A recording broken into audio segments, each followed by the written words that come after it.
சங்கதி 24 செய்திகளோடு இணைந்திருக்கிறீர்கள். விரிவான செய்திகளுக்கு செல்ல முன்னதாக முதலில் இன்றைய நாளுக்கான தலைப்புச் செய்திகள். பூசாவுக்கு மாற்றப்பட்ட கைதி உயிரிழப்பு வெளியானது காரணம். சிறை காவலர்களின் தலைகள் மீது பெரிய கற்களால் தாக்கிய கைதிகள் வெளியாகும் திடுக்கிடும் சம்பவம். சம்பூர் படுகொலை சம்பவத்தின் 36வது ஆண்டு நினைவேந்தல். வாழைச்சேனையில் குளத்திலிருந்து சடலமாக மீட்கப்பட்ட குடும்பஸ்தர். யாழில் மீண்டும் மக்களின் காணிகளை சுவீகரிக்க முயற்சி, தடுத்து நிறுத்த மக்களுக்கு அழைப்பு. வாடகை வீட்டில் இருந்து சடலமாக மீட்கப்பட்ட சட்டக்கல்லூரி மாணவி.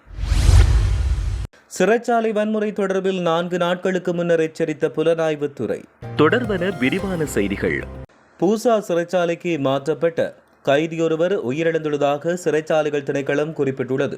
நீர்கொழும்பு சிறைச்சாலையில் ஏற்பட்ட வன்முறை சம்பவத்தை தொடர்ந்து மாற்றப்பட்ட நிலையில் அந்த கைதி உயிரிழந்தார். திடீர் உடல்நலக்குறைவு காரணமாக குறித்த கைதி உயிரிழந்ததாக சிறைச்சாலைகள் ஊடக பேச்சாளர் ஏசி கஜனாகி குறிப்பிட்டார். கைதியின் மரணத்துக்கு காரணம் குறித்து மேலதிக விவரங்கள் வெளியிடப்படவில்லை. மேலும் நீர்கொழும்பு சிறைச்சாலையில் இருந்த 1033 கைதிகள் பல்வேறு சிறைச்சாலைகளுக்கு மாற்றப்பட்டுள்ளனர். அத்துடன் மோதலை வழிநடத்தியதாக கூறப்படும் கட்டுவெல்லேகம சுரேசும் பூசா சிறைச்சாலைக்கு மாற்றப்பட்டுள்ளார். இந்நிலையில் நீர்கொழும்பு சிறைச்சாலையில் இடம்பெற்ற வன்முறை சம்பவத்தில் இதுவரை 27 பேர் உயிரிழந்துள்ளதோடு அவர்களில் 7 சிறைச்சாலை உத்தியோகத்தர்கள் உயிரிழந்துள்ளதாக தெரிவிக்கப்படுகின்றமையும் குறிப்பிடத்தக்கது. நீர்கொழும்பு சிறைச்சாலையில் மோதலில் ஈடுபட்டிருந்த கைதிகள் சில அதிகாரிகளின் தலைகள் மீது பெரிய கற்களை கொண்டு வீசி தாக்கியதாக தெரிவிக்கப்பட்டுள்ளது. பாதுகாப்பு படைகளால் வெளிப்படுத்தப்பட்ட தகவலின்படி ஞாயிற்றுக்கிழமை காலை சுமார் 11 மணியளவில் நீர்கொழும்பு சிறைச்சாலையில் மோதல் வெடித்தது. அங்கு சிறையில் போதைப்பொருள் கடத்தலில் ஈடுபட்ட ஒரு குழு அது குறித்து சிறை அதிகாரிகளுக்கு தகவல் அளித்து வந்த ஒரு குழுவை தாக்கியது. சிறை வட்டாரங்களின்படி இந்த மோதலுக்கு கடுவெல்லக்கம சுரேஷ் முழுமையாக தலைமை தாங்கியிருந்தார். அப்போது கொடூரமாக தாக்கப்பட்ட 2 கைதிகள் உயிரிழந்தனர். இந்த இருவரும் சிறை அதிகாரிகளுக்கு தகவல் அளித்தனர். உயிரிழந்த கைதிகள் 29 வயதான வர்ணகுல சூரிய நிலங்க துல்ஷான் மற்றும் 31 வயதான கணேபத்து ஆராய்ச்சிலாகிய கயான் சம்பத் என்று தெரிவிக்கப்படுகிறது. பின்னர் பாதுகாப்பு படையினர் தலையிட்டு நிலைமையை கட்டுப்பாட்டுக்குள் கொண்டு வந்த பிற்பாடு அனைத்து கைதிகளும் அமைதியாக தங்கள் அறைகளுக்குள் அனுமதிக்கப்பட்டுள்ளனர். இதனிடையே அவர்கள் சிறை மருத்துவமனைக்குள் புகுந்து மனநலம் பாதிக்கப்பட்டவர்களுக்கு வழங்கப்பட்ட அனைத்து மருந்துகளையும் எடுத்துச் சென்றதாக சிறை வட்டாரங்கள் தெரிவிக்கின்றன. சம்பூர் படுகொலை சம்பவத்தின் 36வது ஆண்டு நினைவேந்தல் நிகழ்வு சம்பூர் பிள்ளையார் ஆலயத்துக்கு முன்பாக நேற்று இடம்பெற்றது. இந்த நினைவேந்தல் நிகழ்வை சம்பூர் படுகொலை சம்பவத்தில் உயிரிழந்தவர்களின் குடும்பத்தினர் ஏற்பாடு செய்தனர். இதன்போது சம்பூர் படுகொலை சம்பவத்தில் உயிரிழந்தவர்களின் நினைவாக தீவச்சுடர் ஏற்றப்பட்டு மலர் தூவி அஞ்சலி செலுத்தப்பட்டதோடு 1 நிமிட மௌன பிரார்த்தனையும் இடம்பெற்றது. இதில் சம்பூர் படுகொலை சம்பவத்தில் உயிரிழந்தவர்களின் குடும்பத்தினர், பொதுமக்கள் என பலரும் இதில் கலந்து கொண்டனர். வாழைச்சேனை சுங்காங்கேணி குளத்தில் மீன்பிடிக்க சென்ற ஆணொருவர் குளத்து நீரில் மூழ்கி உயிரிழந்த நிலையில் சடலமாக மீட்கப்பட்டுள்ளார். வாழைச்சேனை நீதிமன்றத்துக்கு அருகாமையில் உள்ள சுங்காங்கேணி தாமரை குளத்தில் மீன்பிடிக்க நேற்றைய தினம் குளத்தில் வலை வீசிவிட்டு திரும்பிய பின் மீண்டும் சம்பவ தினமான இன்று காலையில் சென்று வலையை மீட்டு மீனை பிடிக்க சென்றவர் பகலாகி வீடு திரும்பாதை அடுத்து உறவினர்கள் தேடிச் சென்றனர். இதன்போது குளத்து நீரில் மூழ்கி உயிரிழந்த நிலையில் சடலமாக இருப்பதைக் கண்டு காவல்துறையினருக்கு தகவல் வழங்கப்பட்டதை அடுத்து காவல்துறையினர் சடலத்தை மீட்டுள்ளனர். இந்நிலையில் சடலமாக மீட்கப்பட்ட நபருக்கு வலிப்பு நோய் உள்ளதாக காவல்துறையினரின் ஆரம்பகட்ட விசாரணையில் தெரிய வந்துள்ளது. இதன்படி சுங்காங்கேணியைச் சேர்ந்த 4 பிள்ளைகளின் தந்தையான 45 வயதுடைய தம்பிராசா மகேந்திரகுமார் என்பவரை உயிரிழந்த நிலையில் சடலமாக மீட்கப்பட்டுள்ளார். இதையடுத்து நீதிமன்ற உத்தரவை பெற்று சடலத்தை பிரேத பரிசோதனைக்காக வைத்தியசாலையில் ஒப்படைப்பதற்கான நடவடிக்கை எடுத்து வருவதாக காவல்துறையினர் தெரிவித்து வருகின்றனர். யாழ்ப்பாணத்தில் மீண்டும் மக்களின் காணிகளை சுவீகரிக்கும் முயற்சி தடுத்து நிறுத்த மக்களுக்கு அழைப்பு விடுக்கப்பட்டுள்ளது. யாழ்ப்பாண வடமராட்சி கிழக்கு மருதங்கணி பகுதியில் தனியாருக்கு சொந்தமான 25 ஏக்கர் காணி சுவீகரிப்பு நடவடிக்கை நாளை மறுதினம் இடம்பெறவுள்ளதாகவும் அதை தடுத்து நிறுத்த அனைவரும் ஒன்று திரளுமாறு காணி உரிமைக்கான மக்கள் இயக்கத்தின் தலைவர் இன்று தனது இல்லத்தில் நடத்திய ஊடக சந்திப்பில் குறிப்பிட்டார். மக்களின் காணிகள் மக்களுக்கு வழங்கப்பட வேண்டும். மக்களின் காணிகளை அபகரிப்பதை ஒரு நாளும் ஏற்றுக்கொள்ள முடியாது. இந்த அரசாங்கம் மக்களின் காணிகளை மக்களுக்கு வழங்க வேண்டும் என்று தேர்தல் விஞ்ஞாபனத்தில் குறிப்பிட்டது. ஆனால் இதுவரை எந்த காணிகளும் விடுவிக்கப்படவில்லை. மக்களின் காணிகளை மக்களுக்கு பெற்றுக் கொடுக்க வேண்டும். இதற்காக நாளை மறுதினம் மருதங்கணியில் அளவீடு செய்கின்ற காணி அளவீடு செய்ய விடாமல் தடுக்க அனைவரையும் ஒன்று திரளுமாறு கோரிக்கை ஒன்றும் விடுக்கப்பட்டுள்ளது.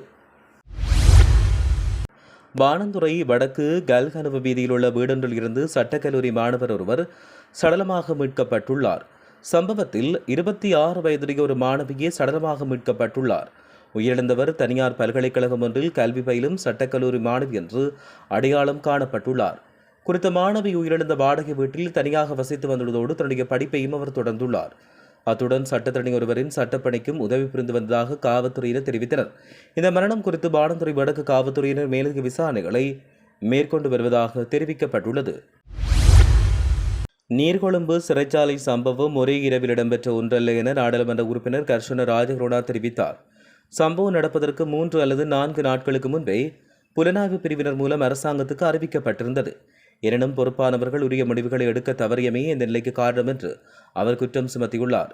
நிர்வாக செயலிழப்பு மற்றும் பலவீனமான முகாமித்துவம் ஆகியவற்றை இதற்கு முன்னரும் இந்த நாட்டு விவசாயிகளும் வர்த்தகர்களும் அனுபவித்துள்ளதாக அவர் மேலும் தெரிவித்தார். நீர்கொழும்பு சிறைச்சாலையில் இடம்பெற்ற வன்முறை சம்பவம் குறித்து விரிவான மற்றும் முறையான விசாரணைகளை நடத்துவதற்காக விசேட குழுவொன்றை நியமிக்க அமைச்சரவை அங்கீகாரம் வழங்கியுள்ளது. கடந்த 6ஆம் தேதி நடைபெற்ற அமைச்சரவை கூட்டத்தில் இந்த தீர்மானம் எடுக்கப்பட்டுள்ளது. சம்பவத்துக்கான காரணங்களை கண்டறிதல், எடுக்கப்பட வேண்டிய எதிர்கால நடவடிக்கைகள் மற்றும் எதிர்காலத்தில் இவ்வாறான சம்பவங்கள் மீண்டும் இடம்பெறாமல் தடுப்பதற்கான பரிந்துரைகளை முன்வைத்தல் ஆகியவை இந்த குழுவின் முக்கிய பணிகளாகும்.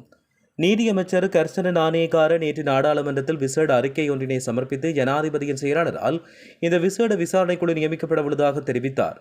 நீர்கொழும்பு சிறைச்சாலை வன்முறை சம்பவத்தில் போலீஸ் அதிகாரிகள் உள்ளிட்ட 27 பேர் கொல்லப்பட்டுள்ளதாக தெரிவிக்கப்படுகிறது. ஈரானின் முக்கிய இடங்களை குறிவைத்து இன்று அதிகாலை அமெரிக்கா சரமாரி தாக்குதல் ஒன்றை நடத்தியுள்ளது. தெற்கு ஈரானின் கிரிக், குவாசிம் தீவு, பண்டர் அப்பாஸ், கார்க் தீவு ஆகிய பகுதிகள் மீதே அமெரிக்கா தாக்குதல் நடத்தியுள்ளது. ஈரானின் ரேடர் அமைப்பு, ஏவுகணை அமைப்பு, ஆயுத கிடங்குகள் உள்ளிட்ட 80 இலக்குகளை குறிவைத்து அமெரிக்கா தாக்குதல் நடத்தியுள்ளது. இதனிடையே ஓமன் வளைகுடா பகுதியில் ஹார்முஸ் நீரிணையை கடக்க முயன்ற 3 சரக்கு கப்பல்கள் மீது ஈரான் நேற்று ஏவுகணை தாக்குதலை நடத்தியுள்ளது. ஓமனின் லிமாக் பகுதியின் அருகே சென்று கொண்டிருந்த சரக்கு கப்பல்கள் மீது ஈரான் தாக்குதலை நடத்தியுள்ளது. இந்நிலையில் வர்த்தக கப்பல்கள் மீதான தாக்குதல்களுக்கு பதிலடியாக ஈரானின் முக்கிய இடங்களை குறிவைத்து இன்று அதிகாலை அமெரிக்கா நடத்திய சரமாரி தாக்குதலை தொடர்ந்து மத்திய கிழக்கு பிராந்தியத்தில் பதட்டமான சூழ்நிலை உருவாகியுள்ளது. இரு நாடுகளுக்கும் இடையிலான போர் நிறுத்தம் இழுபறியில் உள்ள நிலையில் அமெரிக்க தாக்குதல்களுக்கு பதிலடி கொடுப்போம் என்று ஈரான் புதன்கிழமை அதிகாலை எச்சரித்த சிறிது நேரத்தில் தாக்குதல் இடம்பெற்றுள்ளது. ஐரோப்பா முழுவதும் சுகமாக பயணம் செய்யுங்கள். உங்கள் பயணத்திற்கு நம்பகமான பேருந்து சேவை. 9 முதல் 96 இருக்கைகள் வரை அனைத்து பயணங்களுக்கும். சுற்றுலா, திருமணம், அலுவலக பயணம் அனைத்திற்கும் உங்கள் குழு பயணத்திற்கு சிறந்த தேர்வு லூர்து, ஸ்பெயின், போர்த்துகல் மற்றும் ஐரோப்பா எங்கும் சொகுசாக சென்று வந்திட எங்களின் நம்பகமான பேருந்து சேவையை தேர்வு செய்யுங்கள். இப்போதே முன்பதிவு செய்யுங்கள்.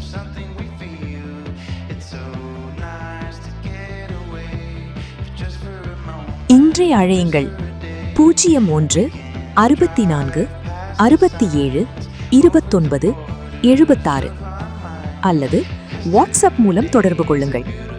+33 65 15 78 69 5.